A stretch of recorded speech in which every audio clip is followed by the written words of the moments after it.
Well, it's somewhat a long story, and as it's written in your catalog, it's actually it sounds more more compelling than maybe it actually was.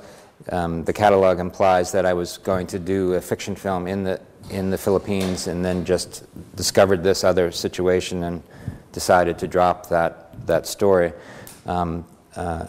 The actual history is that I had been developing for over a year a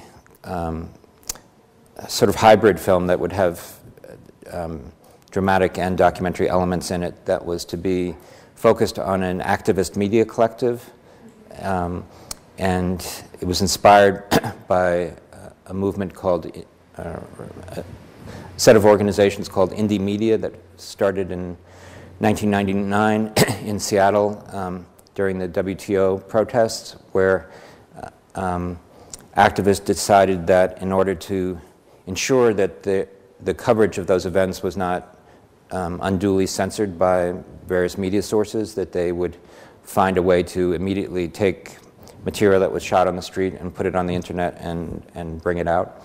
And within a couple of years, there are something like 80 or 90 of these indie media sites internationally. So I volunteered for such an organization for a year and was developing a project where my film would focus on a group of young, very passionate, very engaged filmmakers who were telling their own stories and putting them up on the internet. And I thought that one of the stories that they might tell would be the story of the U.S. history in the Philippines, and this contemporary story of toxic contamination around the former bases there. And it was something I had discovered in a expose article in the city that I live, in a newspaper that I live, and I had just saved the article many years before. And in my, as I was developing this project, the idea was that one of the members of this collective would be Filipino-American, but had never been to the Philippines, so that they had an additional motivation to travel that far in order to investigate this story. And so I received a grant to shoot just that part of the film. And I wasn't ready yet to shoot the entire film, but I had to use this money in a short period of time. And I tried to cast that role of the Philippine-American activist. And I knew that whoever I cast, I was placing them and myself in a kind of tricky situation where I'm inserting a fiction element into the genuine reality and profound misery of people who are combating these very serious issues. So that for that to work at all, I felt that that person would have to have a certain kind of soul quality, that we would be accepting of this fictive conceit that I had created. And in the time that I had, I didn't find that person. So I decided, well, I will just go there. Since I have this money, I will go there and at least do more research and get to know the people in the community. And I'd already, through the internet, developed a relationship with an NGO called the People's Task Force for Bases Cleanup. And I had to earn their trust initially, but I did, and I had sent them some of my earlier work. And so that's how it began. And so I was there to just kind of get to know them a little better and to see how I might come back with my actor and do this other project. I told you this was a long story. So within the first, I would say by the third day that I was there, the magnitude of what I was bearing witness to and the gravity of it was so personally overwhelming, and I was encountering so many people who were staring at me as if to say, I don't know who this guy is, but I hope whatever he's doing here is going to help us somehow. I just, in good conscience, couldn't see how, even with the best intentions, I could take that story and subsume it into this other project. So I said, okay, I don't know how I'm going to do this, but I'm going to see if I can try to tell this story alone. And that began 3 years of going back and forth to the Philippines, and another year of editing to get part 1 of the film done, which is what I'm presenting here, but there's a second part that I'm editing right now. Well, the hardest part of the editing was the fact that and it was a problem at times during the actual shooting, is that I don't speak Tagalog, which is the principal language spoken in the Philippines. There are other dialects as well in certain of the communities. And so I had people translating for me on location, but that wasn't really so useful in the editing room, and so I had to hire a translator many times just to know how to sort through the material that I had accumulated. I ended up with, which not an uncommon length in documentary practice, but I ended up with about 90 hours of material. And so sometimes my short answer to people who question the length of the film is, I'll say, well, just for argument's sake, let's just pretend that half of that is complete shit, you know. That still leaves me with 45 minutes or 45 hours of strong materials, and decisions have to be made. As I started working with that material, I became aware that it took people a while to properly tell their stories. Most of the people that I was visiting with had not been interviewed before, and certainly not on camera. And as someone who doesn't typically make documentary work, although I've been around it a lot and I've taught it, I have a lot of apprehensions about some of the basic ways in which documentaries are constructed. So I was just innately reluctant to reduce what people were communicating to me to just sound bites, or just, you know, the core information about what illness do you have and how does that fit into the larger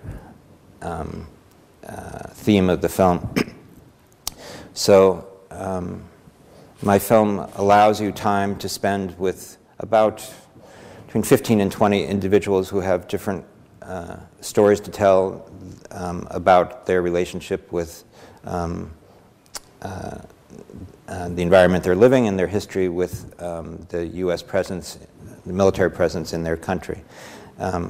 That's 20 people out of hundreds and hundreds of people who are currently dealing with the issues that the film concentrates on.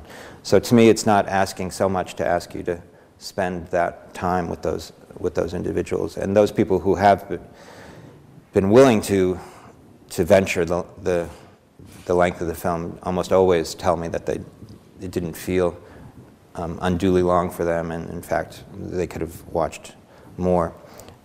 But I'm not so naive to think that, you know, there aren't a lot of people who, just on the face of it, no matter how interested they are in the subject, are just not going to watch a movie that's 4.5 hours long.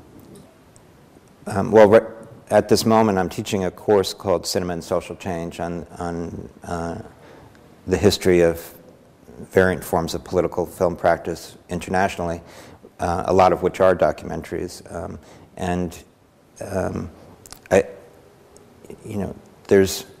I think one has to obviously have some humility when one talks about the capacity of any film or any work of art, you know, changing the world. But at the same time, I think I certainly feel strongly that it does have a role to play, and you know, those people, you know, the Oscar Wildes in the world who feel that art is completely useless and whatever its values are, it isn't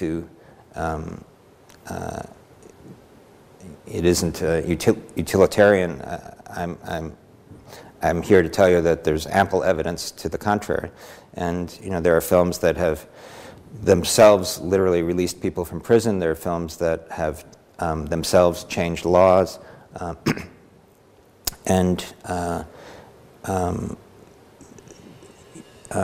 so if I'm going to invest years of my life and my energy into something, I want to make sure that I feel I'm making something that has at least the potential to contribute to shifting the power relationships that exist right now.